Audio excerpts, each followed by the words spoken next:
प्रारब्ध न्याय करते, तुम्ही तो करण्याची गरज नाही आणि कोणत्याही माणसाने तो करू सुद्धा नाही. माणसाचा न्याय अपुरा, पक्षपाती, स्वार्थप्रेरित आणि काही वेळा तर तो सूडबुद्धीनं सुद्धा रंगलेला असतो. पण प्रारब्धाचा न्याय हा अत्यंत निष्पक्षपाती, पारदर्शक आणि काटेकोर असतो. आणि असा न्याय करणं कोणत्याही माणसाला जवळजवळ अशक्य असतं. कारण माणूस एक वेळ दया करू शकतो, माफ करू शकतो, पण प्रारब्ध कधीच माफ करत नाही की दया करत नाही. त्याचा न्याय जो काही असेल तो अत्यंत काटेकोर आणि निष्पक्षपाती असतो. आणि तुम्ही कोणतंही कर्म, मग ते चांगलं असो, वाईट असो, लहान असो, मोठं असो, एखाद्या फुलपाखराला काटा टोचण्याचा असो की एखाद्या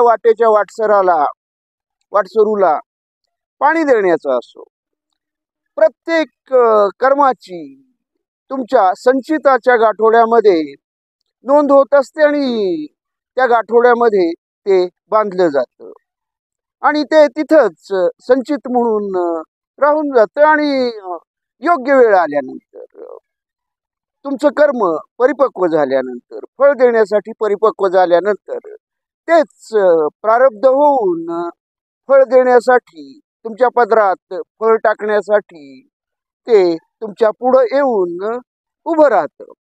आणि हे प्रारब्ध चुकवताही येत नाही की बदलताही येत नाही. आणि हे कर्माचं जे फळ आहे, प्रारब्ध जे तुमच्या पदरात टाकतं, ते चांगलं किंवा वाईट जे काही असेल ते तुम्हाला भोगावंच लागतं.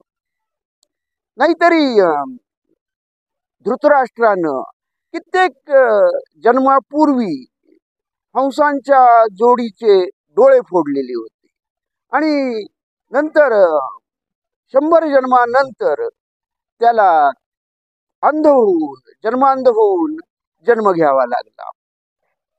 आणि भीष्माना, ज्यांनी सहज म्हणून आपल्या रथापुढं आलेल्या नागाची वेटोळी सहज बाणानं उचलून काटेरी झुडपामध्ये भिरकावून दिली होती आणि त्यांना शरशय्येवर, बाणांच्या शय्येवर मृत्यू भोगावा लागला.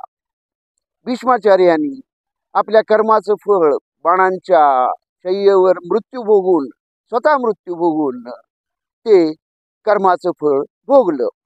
या कर्मामधून आणि त्याच्या फळामधून कधीच सुटका होत नाही. आणि यासाठीच आपलं कर्म जास्तीत जास्त लोकांना, कुणालाही त्रासदायक अशा प्रकारचं नसावं, ते त्यांना आनंद देईल अशा प्रकारचं असावं. म्हणजे आपलं प्रारब्ध आपल्या पदरामध्ये सुखावत, आनंदी करणारी, सुखद अशी फळं टाकील.